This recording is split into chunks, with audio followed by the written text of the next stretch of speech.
Good afternoon, dear participant, and welcome to the National Distance Learning Seminar Series. Today's topic is Understanding Early Warning Indicators for HIV Drug Resistance and Quality of Care Indicators for Monitoring ART Treatment. Today we have Dr. Sukarma with us as a presenter. Dr. Sukarma SS Tanwar has been working in the area of HIV since 2007. He has been associated with NACO since 2008 when he joined as a technical officer in ART. After completing MBBS, he did Masters in Medicine at Sydney Medical School and later went to do MSc in Public Health at LST HM. In the past, he has worked on various aspects of HIV, from HIV treatment-related clinical issues to monitoring and evaluations tool to working on improving access to care for MARPs. Currently, he is working with WHO Country Office for India in the area of HIV drug resistance, pharmacovigilance for ARV drugs, issue related to improving ARV treatment outcome, and improving access to treatment for hepatitis C. We welcome you, Dr. Sukarma. Please take over the session. Good afternoon, everyone. I hope I'm audible. You all can hear me? Okay. As Vanita has just said, that today's seminar is on understanding early warning indicators for HIV drug resistance and quality of care for monitoring ART treatment. Many of you have already attended a hands-on training on this topic. So for those participants, it would be more of a refresher course, refresher training, refresher session, I would say. But for other colleagues, my friends, it's to do more to understand the concept of this area. What is it? What do we mean by it? And how do we plan to implement it? In this session, people who are attending this area, for this topic for the first time, it's more to understand the concept. When we implement it, we'll do a more hands-on training. So I'll start with my session. As we all know that the HIV program, the ART component of the HIV program has been there for almost 10 years. This means that in the last 10 years, we have scaled up dramatically. Today, there are something like 9 lakh patients who are being provided free of cost ART at approximately 1200 centers, which includes the ART centers, ART Plus centers, and the Link ART centers. This means it becomes equally important for us to have a system in place with which we can monitor the quality of care delivered across these centers in a way which is not difficult, is simple, and is useful. So the objective of today, what I'll be discussing, is to understand the quality of care, what are early warning indicators, and what is quality of care indicators. I also want to say that if you feel that I'm speaking a bit fast, just type in the message and I'll correct myself. I also want to acknowledge that some of my slides that I would be using in this session are from colleagues from NACO, WHO, CDC, and ITEC. What is quality? When we talk about quality, what do we mean by that? Say when we go to the market to buy a pen, as simple thing as a pen, say for 10 rupees or 20 rupees, the first thing that will come to our mind is the quality good? Is it worth the money that we are spending? When we apply that same aspect to our healthcare, it is defined as the degree to which health services for individuals and population increase the likelihood of desired health outcomes and are consistent with current knowledge. Means the health that we are being provided, the care that we are being provided should be of desired outcome. Means if we are doing some investigations or something, we should get the best out of that. If, say for example, in HIV care, the guidance is that we will monitor quality of care or the prognosis of treatment with the help of CD4 testing. That is the knowledge, and we should get the best out of that. And the second part is what happens at all points of service along continuum of care. Means at every step, starting from entry into ICTC to when you go to the ART center, you meet the community care coordinator, you meet the nurse, you meet the counselor, the doctor, what all happens at every step. And the next part is high quality care is a function of system's ability to produce care that will address the client's need in an effective, responsive and respectful manner. These are the three words which again and again are reiterated when we do our refresher trainings, when we do our CMEs, when we do induction training, that we have to be very respectful because HIV is an area where this is very important. So we have to be respectful and responsive. Like when a patient comes to our clinic, we should try to cater to his needs, what he wants, how we can improve the quality of his health. So, coming specifically to HIV care, what are the main concerns? When we are working in a center, starting from people working at NACO to regional coordinators to SACs to doctors, counselors, staff nurse, everyone working in the ART center, there are only limited areas that we need to focus. And all our M&E tools, everything, our trainings, they only focus on these 5-6 areas. And I hope you will agree with all this. Retention. Our main focus is that we should ensure that patients are being retained in care. They are alive, they are living healthy, and they keep coming to us to get their timely treatment. Are patients being initiated on time? This is again a very crucial issue, and this is again and again reiterated in all our trainings. Is the CD4 count under control? If the CD4 count is being done regularly, that is most important. Is it being done? Is it being monitored? Are the patients being switched if they are failing on the current regimen? Then coming to TB treatment. Is TB being taken care of? Are patients who are being initiated on ATT, are they being initiated on ART in time? Are we referring to the DOT center for diagnosis of patients with TB whom we suspect could be having TB? Are they coming to pick up their drugs on time? We know, in fact, every one of us, I would say majority of us know that adherence, what we are measuring at the center, we don't measure it. We just write whatever comes to our mind. So it is very important that we measure adherence and we see whether the patients are coming on time. And last and not the least, drug stockouts. It's more of a program concern, but these are the broader areas. And the last one, toxicities. What are we doing with patients who are having toxicities? Are we providing them drugs? Are we identifying if there is a toxicity in time? Because if we do not diagnose, we do not detect toxicity, things get out of hand. And for all these things, what NACO aims or what the respective SACs aim is that we should have simple protocols. At times we fail in having those simple protocols, but the ultimate goal of everyone is to make things simple, to have simple protocols which give quick and easy results. And I'm sure people who have done the EWI training have done the tools, they would agree that we have come up with a concept which is simple, easy to do and easy to understand, and it gives you quick results. When we try to monitor the quality of care, there are two components to it, the M&E component and the clinical component. Say I come to your center, or anyone comes to your center and says, we want to monitor, are the regular CD4 tests being done regularly? I go to the records, I see it's not written.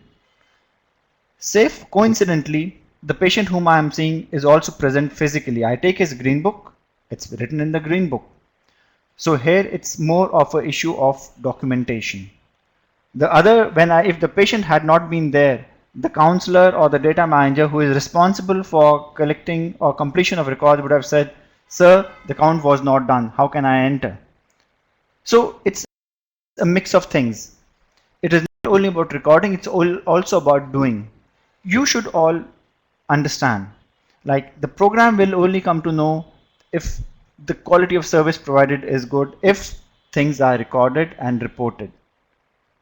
For us, anything that is recorded we assume it is done. If it is not recorded, for us it is not done. For us, I mean for the program, it means it has not been done. So it is very important that whatever you do, whatever the doctor does, the services that the counselor provides, they are all documented in the records, ideally, and they are also transferred to the line list, to the soft records, whatever. If you do and you do not report, it's as good as not being done. So the solution is both. We just cannot say the records are not complete or if it's not done. Both things have to be in place. So working towards quality of healthcare. What do we mean by working towards quality of healthcare? The first aspect is quality assurance. When we say assurance, that means we need to have systems in place to ensure that good quality care is provided. Say for example, the treatment guidelines, the training modules, the EQUAS for CD4 testing, these are all established systems in place so that all centers follow a standardized protocols that are established to have good quality services. Now, if those, and most importantly also the line list, the daily line list, the due list, there is a purpose for having all this. It is just not that we want you should do more work.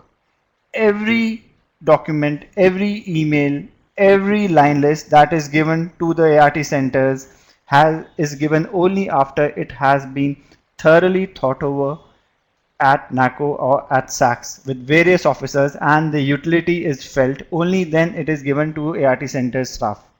We try to ensure that the work is not increased. Now the next thing is we need to pick up problems. If the line list is not analyzed and no effective measures are taken, it's of no use. If the EQUAS system that is there, if the CD4 counts that are done, testing that is done is defective and no corrective measures are taken or NACO or the concerned people are not notified, it's of no use. The various areas that we work are, it starts from HIV testing to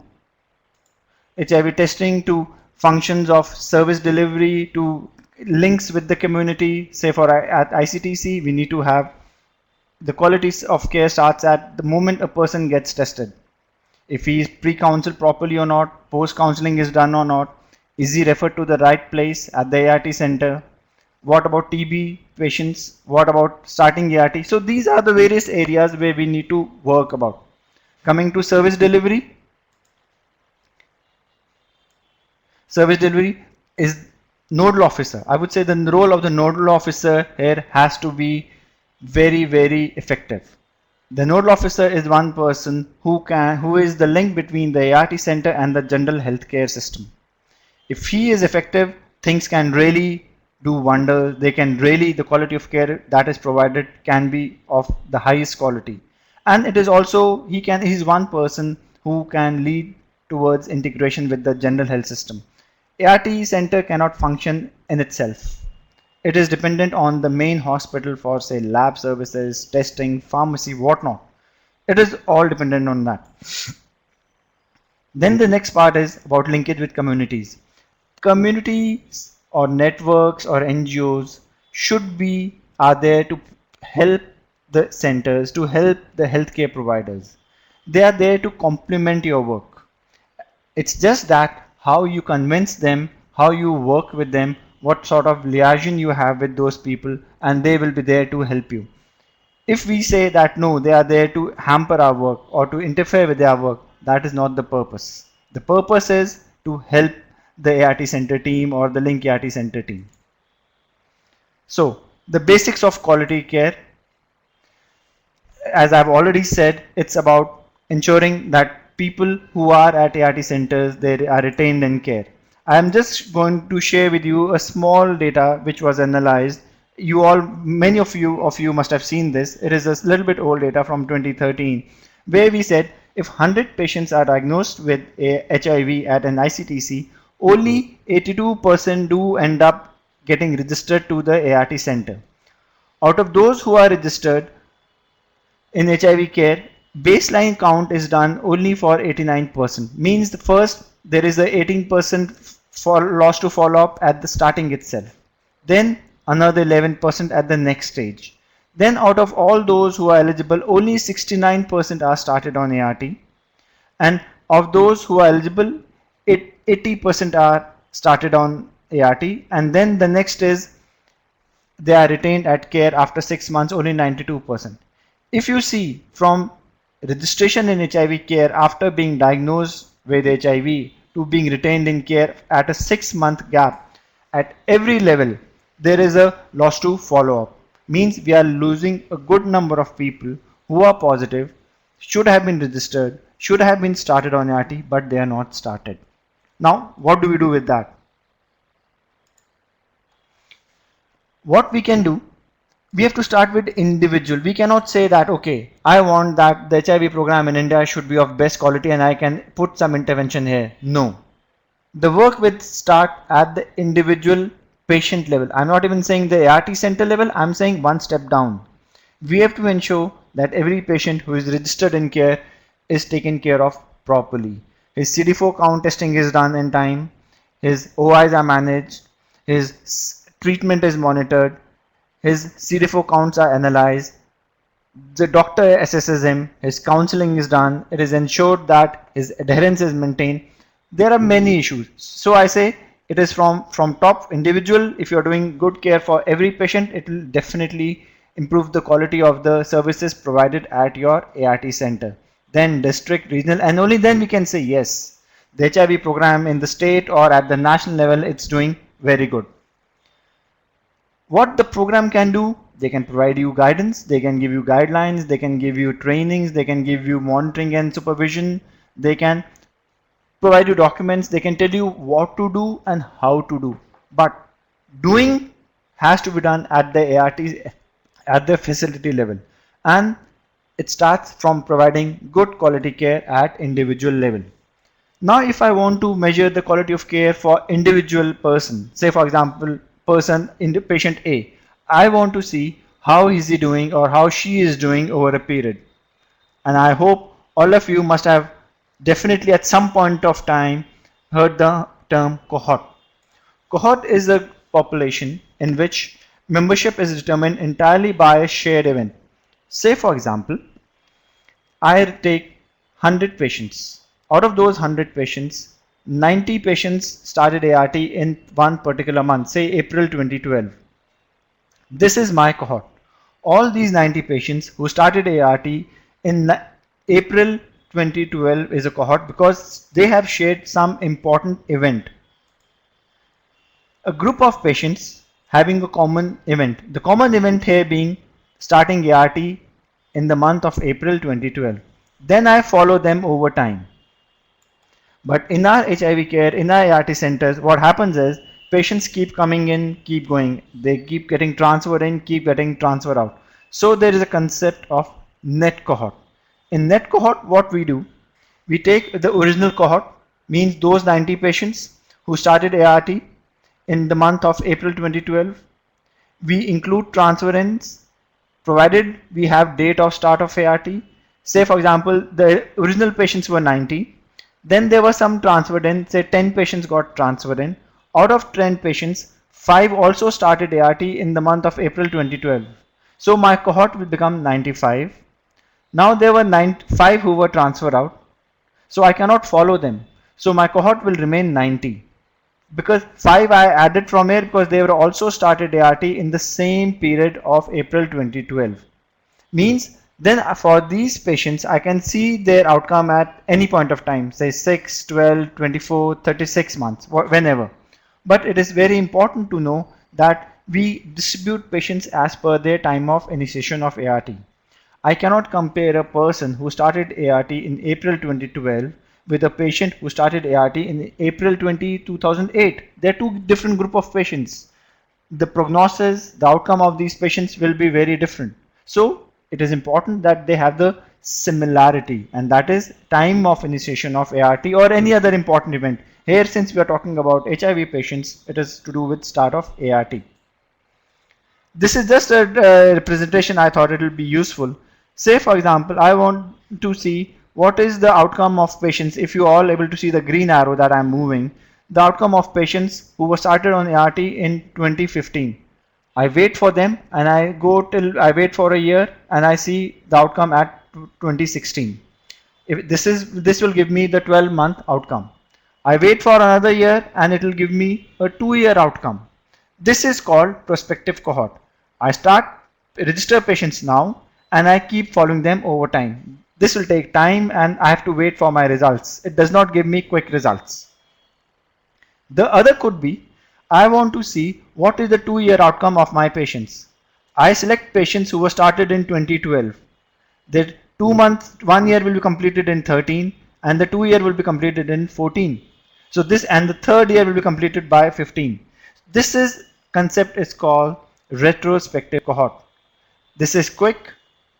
I can get some records. What some centers did recently in the EWI, all did retrospective cohort. You started sampling patients in your records from 2012 and you took their 12 and 24-month outcome. If I had asked you to register and see the performance of these patients over time, it would have been a prospective cohort.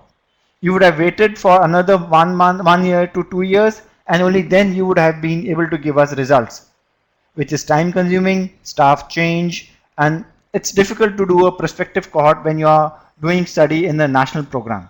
So these are the two concepts that you should just remember when we further do our other discussions. The concept of prospective and retrospective cohort. The basic principle is that they should be done by all sites, not only at COEs. Because if you do at COEs, these are 10 plus 7, 17 centers of excellence. It does not give a really good picture. So we want that it should be a routine data monitoring exercise. Data quality insurance is important because data quality insurance is important. And we are trying that you do not need to do when our software at some point, yes, today they are not working, but in the near future, they should be functional. We have softwares in the centers and in the next couple of months or maybe a year, when they start becoming functional, if we enter our records, if we complete our records correctly and regularly, they should be able to give us data that we are trying to generate through manual entries, what we recently did. Another component of the quality, when we talk about quality, is HIV drug resistance. Many of you have heard, all of us must have heard about ART resistance to antibiotics. Similarly, resistance to ART is also one of a very important issue that is coming up. No matter how good we provide services, how good adherence is, patient will develop adherence sooner or later. If the adherence is not good, she might get adherence in 1 year to 2 years. But if it's good, they might go on for 10 years or 15 years. So our motive is to ensure that the development of resistance is delayed to the maximum time. With respect to acquired drug resistance, surveys indicate that if people are switched to second line regimen soon after virological failure, prognosis is better. Means if we diagnose resistance and if we switch at the earliest, they respond to treatment well. If they are on a failing regimen for a long time, they do not respond. So that is why we say that medical officers at the ART centers should be monitoring the CD4 counts of their patients on every visit. What happens? We do not monitor the CD4 counts of our patients. We only find that they are failing when they become clinically sick, and that is very late. If you all know the definition of immunologically monitoring patients, it will be very good. They have been taught in the refresher trainings, they have been taught in CMEs. I again reiterate, I again request to please monitor the CD4 counts of your patients regularly on every visit. Drug resistance surveillance provides important information on the effectiveness of the regimen. So, for example, if we are providing regimen, some ART, and most of the patients are failing, means there is something wrong with the program. Either the ART centers are not functioning properly, or the regimen that is provided is not good, is not, I would say, effective. And In the recently held exercise of EWIs that many of our centers, I think around 200 centers have done that exercise, major important gaps have come up. I don't need to share those gaps. The centers know those gaps. I'll just give a brief overview. The important gaps were patients not coming on time. They're not being retained in care over 12 months. So if they do not come on time, that is, I would say, a surrogate marker for poor adherence. Because if a patient is supposed to come, if a patient is supposed to come every 1 month and he's not coming, he's delayed by 2 or 3 days, means there is a stock out of drugs with him for those 2 or 3 days, which means that the chances of developing resistance in that patient are high. So we have to ensure and work on these small areas. The three broad categories of HIV drug resistance surveys are acquired HIV drug resistance survey, which is called ADR, transmitted drug resistance TDR, and pre-treatment drug resistance PDR. When we talk about ADR, acquired drug resistance, means resistance which has developed in a patient who has started on ART. He is on ART. It can be of two types, early and late. Early means we do testing in a person who has been on ART for 12 months. And late means for a person who has been on ART for more than 48 months. This is acquired, means they were started on ART. After ART, they became resistant to that particular regimen. Transmitted drug resistance, it means what sort of virus or what sort of people who are getting newly infected, are they resistant to the regimen that we are providing? Say this sort of exercise would be done with surveillance, say IBBS or ICT centers. Say I do a sample of a person, I take a sample of a person who is not aware of his HIV status. I diagnose that I do his testing, I come to know that that person is HIV positive, and at the same time I do his resistance testing. This will tell me whether the patient is having a resistant strain of virus or not. This gives the type of virus that is going around in the community. The next one is pre-treatment. We do this immediately just before we start ART. The person has been diagnosed with HIV for long, and today, say for example, he became eligible for starting of ART. So I do the testing today. It could be because of TDR, because he may have been infected with a strain that was initially resistant, or he may have some PrEP or PEP, or he may have been exposed to ARV drugs for a short time, or in the private sector or even in the government sector, anywhere, to a wrong regimen or short duration, and there was a gap. This gives to a resistance which is established just before starting of ART. These are the three broad categories of resistance. Why do we need to do it? It provides the basis for selecting our future first line. Say for example, if the people who are getting infected with HIV are resistant to any regimen what we are using now, then it's very important for the program to change that regimen. Otherwise, people would be on a failing regimen. It guides to identify the most effective second line. If our first line is failing and we go on to second line, which is also a failing regimen, means we are killing our patients. We have to be informed, we have to be aware what sort of virus or what sort of strain are people getting infected with. Selecting optimal approaches for preventing mother-to-child transmission and post-exposure prophylaxis. We give in our PPTC program, if the regimen that we are giving and the mother is resistant to that regimen, then how will the drug be able to stop the transmission of virus from mother to the child? So this is also very important. And also in PEP, if say I'm a healthcare provider and I was exposed through a needle stick injury, the virus to which I was exposed, if that virus is resistant to the PEP that I am having, how on earth will the PEP protect me from that virus? And all these things, I would say the basic approach, the reason is to ensure that we live long, the patients live long, and they have a good quality life. So what do? Don't do something very fancy. We should not try to do something very fancy. We should do simple and easy things. This says the more information we collect, there is more confusion.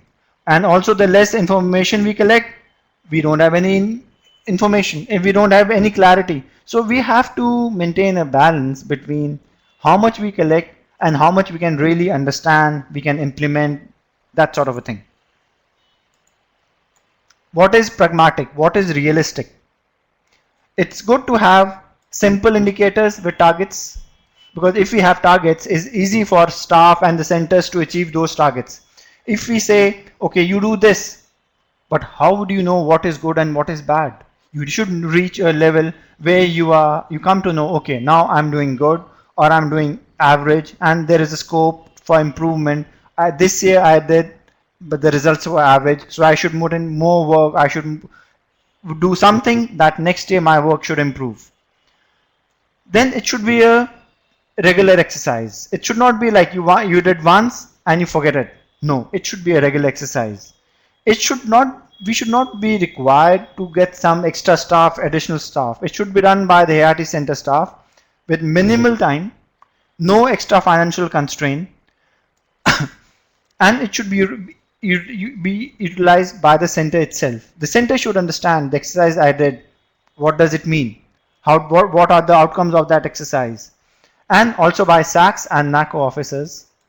And we are planning that it should be integrated into the SIMS that is in the designing process. So we came with the concept of early warning indicators and quality care indicators, which is the main topic for today's discussion. Till now what I was discussing was the background. Now these are the two things that we need to discuss. Early warning indicators are quality of care indicators developed to assess factors at a center level. The important word is at a center level, at a ART center level, that are associated with the emergence of possible HIV drug resistance. These are developed by WHO. These are standard. They are being followed across the world and the definitions are the same. These indicators are useful, especially in settings, say example in our country, we cannot do HIV drug resistance for all 9 lakh patients or all the patients who are diagnosed with and registered with ART centers. So we try to assess the functioning of the ART center. That tells us if the functioning is not proper, then patients at that center might be at an increased risk of developing HIV drug resistance. In fact, the the early warning indicator strategy is the core of the HIV drug resistance surveillance and monitoring strategy, which was established by WHO in 2012. We only do surveillance exercises, ADR, because these are all resource intensive. You need to mobilize money, you need to do trainings, and they take time. You only do these what are on the outer circle after you are confident that the centers are functioning well. If my patients are not coming to my center on time, what will a surveillance do? If they're not coming on time, means adherence is poor and they are definitely at increased risk of developing resistance. If my patients are not being given proper treatment, means they are given single drug, they are only given, say for example, AZT or AZT and 3TC, efavirenz or nevirapine is not given, or they are only given TDF, means something is wrong. And it does happen. Even if the FDCs are provided, at sometimes drugs are given in a combination. And we say, okay, one drug is out of stock, you only take one drug. It is wrong. You are increasing the chances of drug resistance, and only to monitor such indicators, the HIV drug resistance strategy has been introduced. These are 5 EWIs. The first one is on-time pill pickup, retention in care, pharmacy stockouts, dispensing practices, and virological suppression. I will discuss the first 4 in detail. The 5th one, it is still not a part of our national, we don't do it for all patients. We do a targeted viral load, means only for those patients whom we suspect there could be a immunological failure, or they may be failing the first line. And for all these there are targets, means 90, green means 90%, then yellow is 80 to 90%, red is less than 18%. What do they mean? I will discuss in my subsequent slides. Then even for retention, retention means patients who are in care after initiation of ART. There is another component to this, which are called quality of care indicators. These were designed by NACO. They have been there. They have got a very, I would say, a program monitoring approach of monitoring the ART centers' performance. Regularity in CD4 testing. We know regularity is not there. We do not do our tests regularly. So we want that there is an indicator that tests regularity of CD4 testing. Then percentage of patients initiating ART within 60 days. Ideally, they should be started between 7 to 10 days. But okay, we have said 60 days, it is a citizen's charter that all patients, definitely all patients who are eligible, should under no circumstances their ART initiation be delayed by more than 60 days. Then TB patients. Percentage of patients who have been diagnosed with TB and have been started on ART, whether for those patients ART started on time or not. These are very clinical indicators which you understand are very crucial, are very important, and hence they have been defined as the key quality of care indicators. So we have the first four, and we have 3 quality of care indicators. So we need to focus on these 4 and these 7 indicators. So how do we do? The most important part, how do we do? There is a tool. It's an Excel based tool. When we share with you the tool, the folder, and also I want to say, just try to understand the concept. When we do actual implementation for centers who have not done, we will do a hands-on training. For others, many of you have done, so you can relate with this more. For those who have not done, I'm trying to give you a what does it look like, what is it. So it is basically a Excel tool.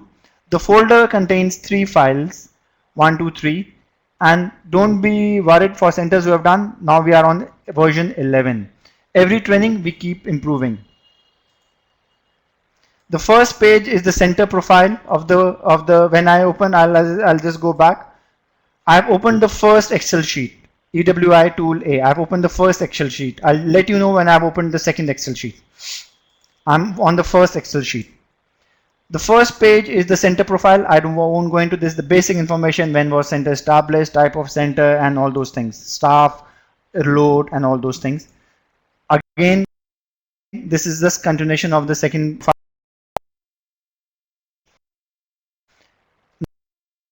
Now going on to my EWI. My first EWI is on time pill pickup. Say for example, 1st of March 2013.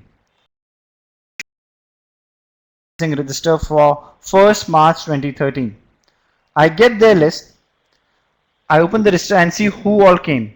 If I want to see, and all of them, if they have been given drugs for 1 month, not 2 months, only 1 month, then ideally every person should come in the next month or on the last day of this month. And the best source would be to get the next visit. This is the drug dispensing register. Either I go to the drug dispensing register, but that will take time.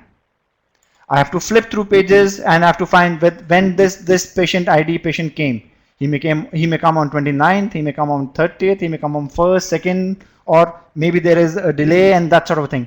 So what we have decided, that the easier way would be that if I open the white card of this patient and I see he came on 1st, when did he come next? So that's quicker. So say for example, this patient came on time, this patient did not come in next month, this patient came, this patient did not come.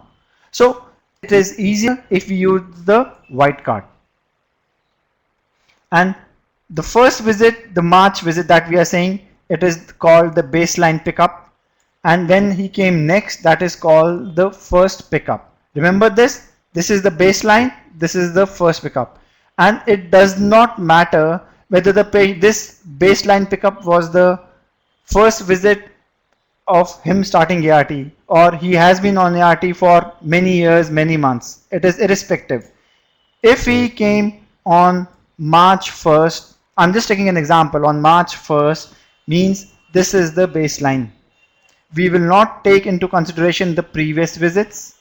We will just say this is the baseline, and the next visit is the first pickup. So with this in mind, the definition is percentage of patients, it is done separately for adults and children, who pick up ART no more than 2 days after the first baseline pickup. Means they came and they came on the next pickup, the first pickup, but it was not delayed. The 2 day takes care, the tool takes care of itself. You have to just write the exact date. How, where, I will show you when I show you the tool. Just understand the concept. Means percentage of patients, adults and pediatrics, that pick up ART on the scheduled date. And when you do percentage for something, there is always a numerator. So means number of patients who are coming on time, and denominator total number of patients who should have come on time. It's like that. So as I have already said, we take the baseline from the dispensing register, ARV drug dispensing register, and the first pickup, which is the next pickup, from the white card. In some centers, master line lists are also maintained, and the white card is maintained entirely in an Excel sheet. You can use that, but the best source is the ARV drug dispensing, and the baseline, the first pickup should be from the patient treatment white card. You have all seen this. This is the patient drug dispensing register. We take from this the date, and then I go on next, and this is the white card. So if I take from here, I will take the next visit where my arrow is. The visit which is mentioned here is the due date. It is the date which the patient should come, but not necessarily all patients come on that due date. So we will not use this date. We will use this date. Also, just going back again, on the drug dispensing register, there is a next date visit. We will not use this date because patients may not come on this date. We want the actual date, and that is only possible from the white card at this where my arrow is. EWI2. EWI2 means percentage of patients, again separately for children and adults, who are retained in care at month 12. There is one source where we can get month 12, and that is the ARV enrollment register. The numerator is number of patients who are still alive and on treatment at month 12, and the denominator is total number of adults and children who should have been in care ideally. And we have to see at month 12 how many are died, stop, LFU, transfer out are automatically excluded. You don't need to worry about it. You have to just go on to the ART enrollment register and see what is the status at month 12. These could be the status: OT, stopped, LFU, died, missed. The tool has many options. You just need to pick it up from the drop down menu. I'll go on to the ARV enrollment register. This month 12. This is the place where you have to write the status of month 12. You have to just write month 12, and I'll show you where you have to write. The next one is the EWI3 pharmacy stockouts. You have to see in the reporting period, the time frame that we give you for drugs, how many drugs had a drug stockout or none had drug stockout. So you have to just see for the commonly used ARV drugs, second line drugs are not at all centers, first line drugs are at all centers. So in that period, even if there was a stockout for one single day, we will say yes, there is a stockout. Say for example, here, unless and until it does not become zero, Unless and until it does not become zero, you will not say it's a stock out. Say, for example, on a Saturday evening, you saw the patient and after that it became zero stock. Even then, you will say it is a zero stock. You will mark it for that month as a zero stock out. I will show you how. The fourth EWI is dispensing practices. We are giving drugs. At times we may give mono or dual therapy. We should not do that. This is auto-generated. When we do entries for EWI1, it becomes auto-generated. So we have to just see that no patient should be given mono or dual therapy. Ideally, all patients should be on triple drug regimen.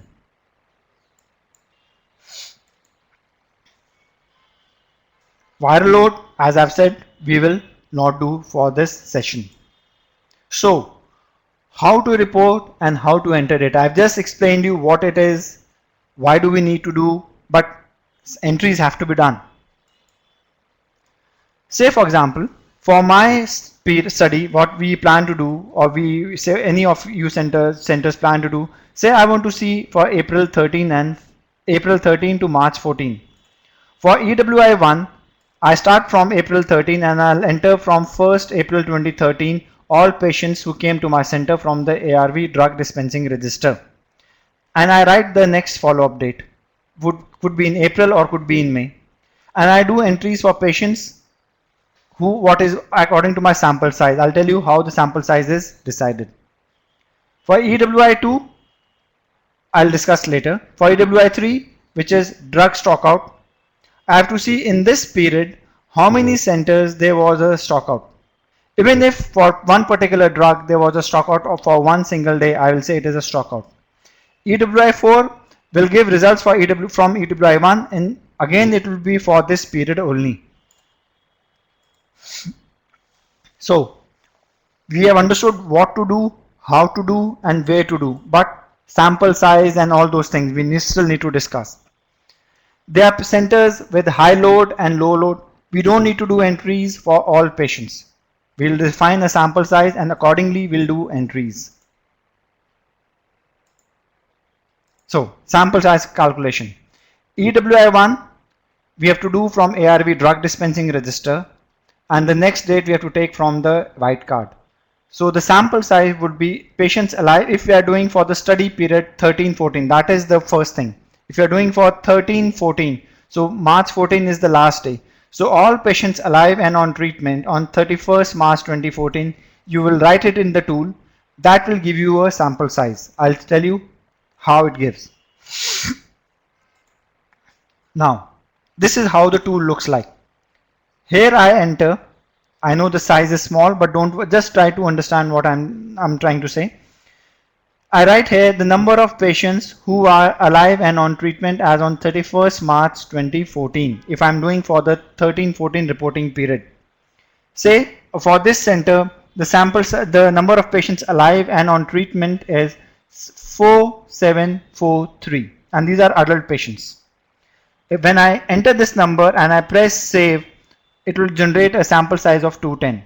Means I have to do entries only for 210 patients. Then I start from 1st April 2013. From the ARV drug dispensing register, I write the ID, the date obviously, and what regimen the patient was given on that visit, for how many days and all the information. And this information, the first pickup, I write from the white card. And I keep doing for 210 patients. When I do for 210 patients, this will also become 210. So this is all we have to do. This will be done separately for adults and for children. EWI2. In this we just need to write the numerator and the denominator. Where do we get the numerator and denominator? I'll explain you in the end. For now we have to write numerator means number of patients alive and on treatment on a particular day at month 12 and denominator is the total number of patients and this will give you your 71% retention at month 12. Remember EWI2 I have only said numerator and denominator, but I have still not told you where do we get numerator and denominator from. Now EWI3 stockout. Say for example for this particular drug ZL, There was a stock out on 10th of November for 1 day. I just pulled the drop down menu and put a cross. That's all. Nothing doing. If it's okay, if there is no stock out, just leave it blank. EWI4, as I said, it will be auto generated. When we did entries in EWI1, out here we did entries. We did write the regimen. So it will auto generate the results for EWI4, means all patients are on 3 drug regimen. If any patient is on a mono or dual drug regimen, here it will get highlighted. In this case, all patients are on triple drug regimen. Once we do all this, we get results like this. 79%. EWI1 is 79. What do we mean by that? It means of all the patients, 79% patients came to pick up their drugs on time. What is 67% means? Where we entered the numerator and the denominator. It means of all the patients who were started on ART, only 67% patients are alive and on ART at month 12. Pharmacy stockouts. There was no pharmacy stockout. Dispensing practices means all patients are on triple drug regimen. The color changes. If there is some other, say if it had been around 80 or 85%, the color would have been yellow. So the colors are as per the percentages. This will tell you how good or how bad are you doing. Coming to quality of care indicators. The 3 quality of care indicators that I had already discussed earlier was regularity in CD4 testing, percentage of patients initiating ART within 60 days, and percentage of patients starting with TB and starting ART within 30 days of initiation of ATT. As you are aware, the best source to get this information is from the ART enrollment register and from the white card. So we take information from the ART enrollment register and from the white card. We start serially entering patients from a defined date. The date, I'll tell you what defined date do we decide.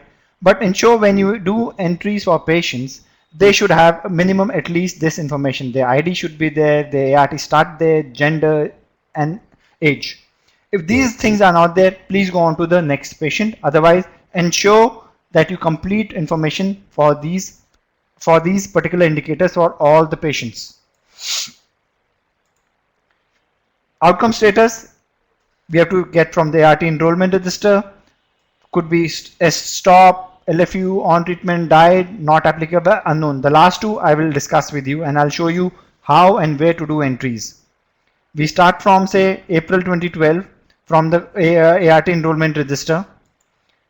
We write treatment status at month 12 and we also write at month 24 if we are doing a 24-month cohort, or also 18-month if we do a 18-month cohort.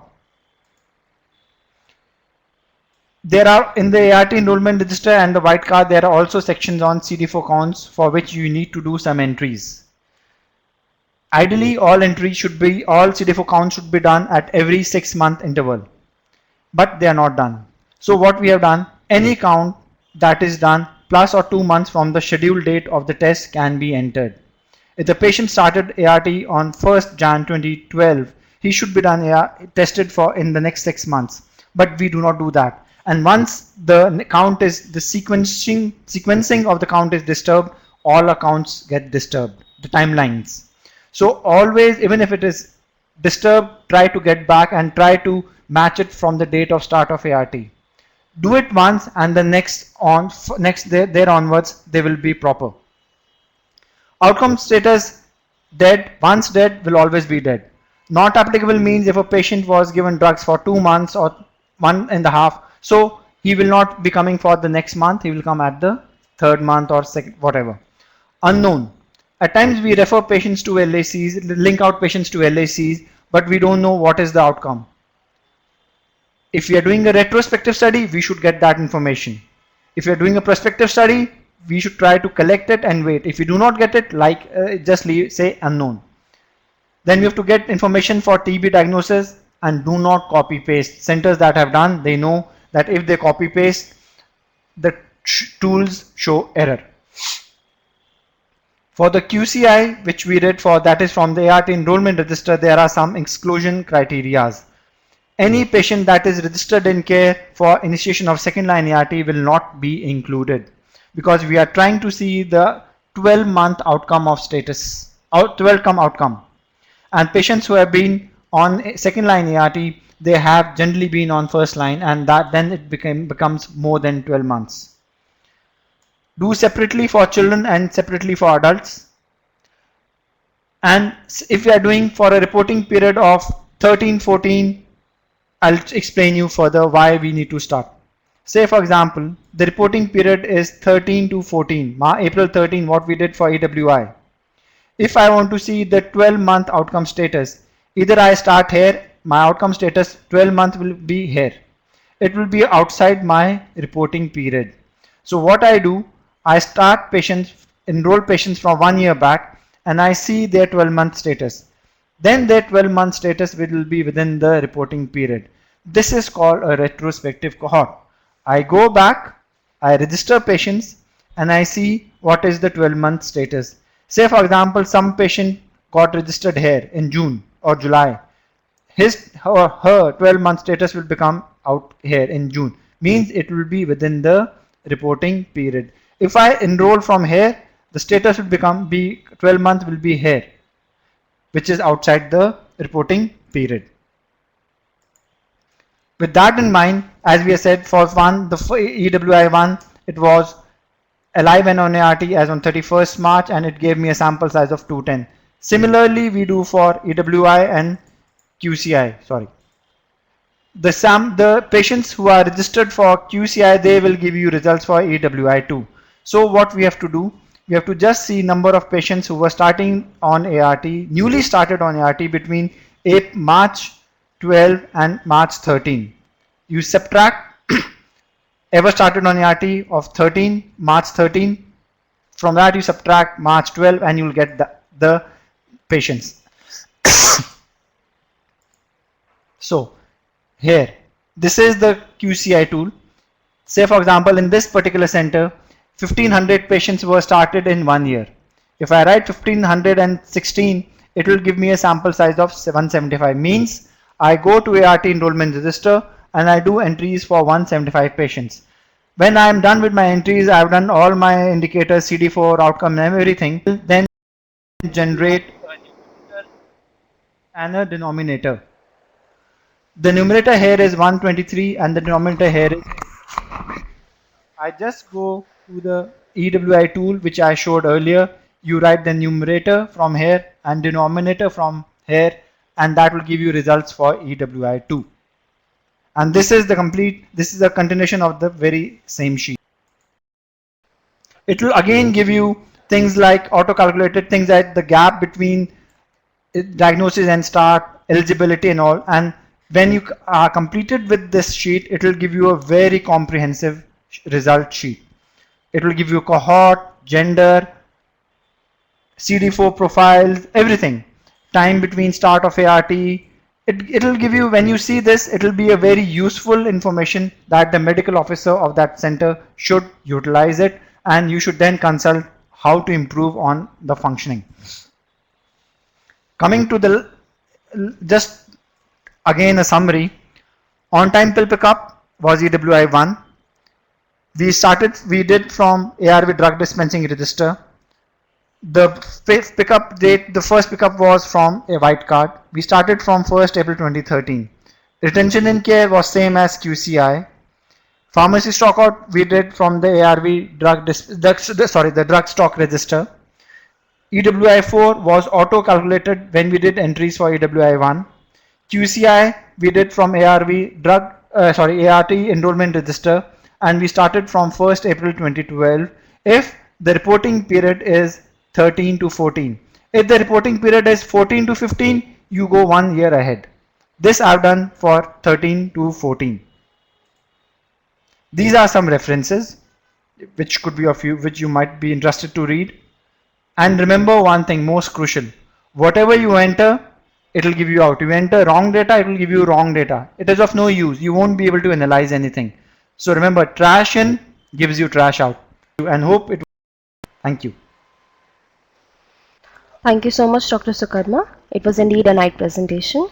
Now I request all of the participants query, they can write it down on the right side of their checkbox and you will get the reply.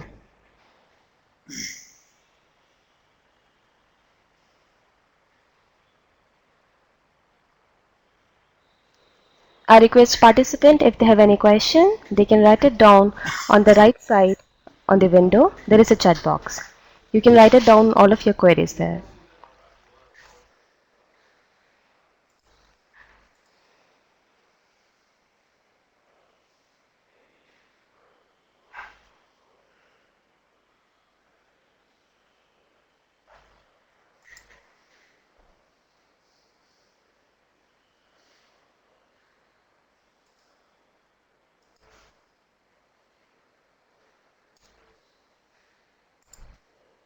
Seems there are no questions.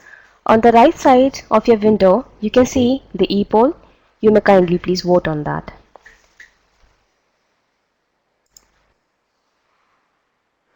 Thank you, Dr. Sakarma. Thank you all. Thank you all for participating in NDLS series. Thank you.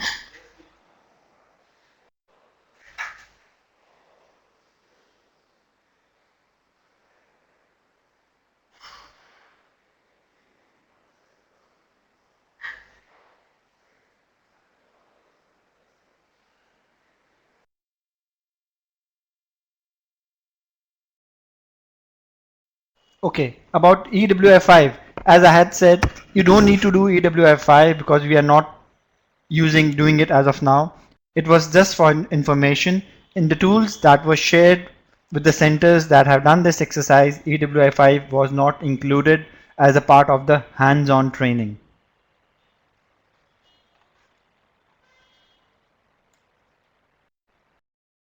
Thank you, Dr. Sukarma, for addressing that question. I hope it is clear now.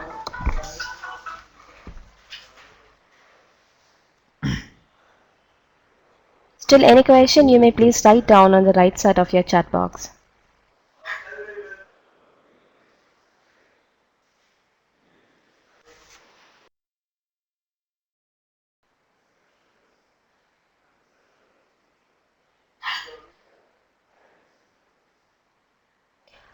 So the presentation and the recorded link would be circulated to you all shortly. Thank you all for attending the NDLS seminar series. Thank you, sir. Thank you all.